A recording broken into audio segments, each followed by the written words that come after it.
2 Samuel 5.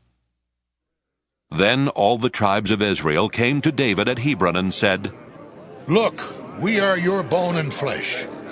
For some time while Saul was king over us, it was you who led out Israel and brought it in. The Lord said to you, It is you who shall be shepherd of my people Israel, you who shall be ruler over Israel.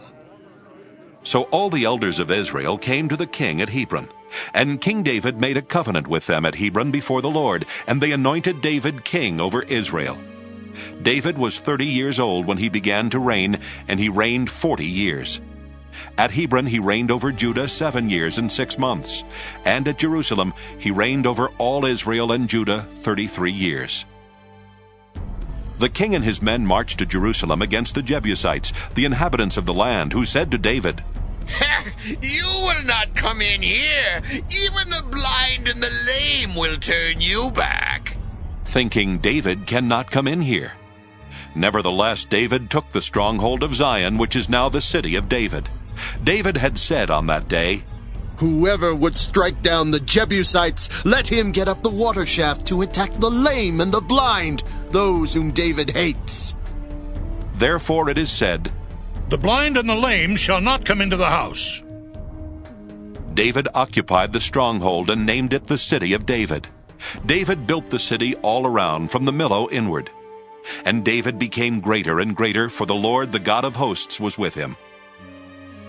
King Hiram of Tyre sent messengers to David along with cedar trees and carpenters and masons who built David a house. David then perceived that the Lord had established him king over Israel, and that he had exalted his kingdom for the sake of his people Israel. In Jerusalem, after he came from Hebron, David took more concubines and wives, and more sons and daughters were born to David.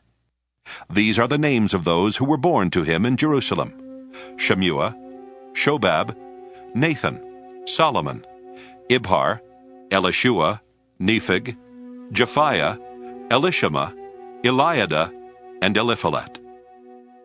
When the Philistines heard that David had been anointed king over Israel, all the Philistines went up in search of David.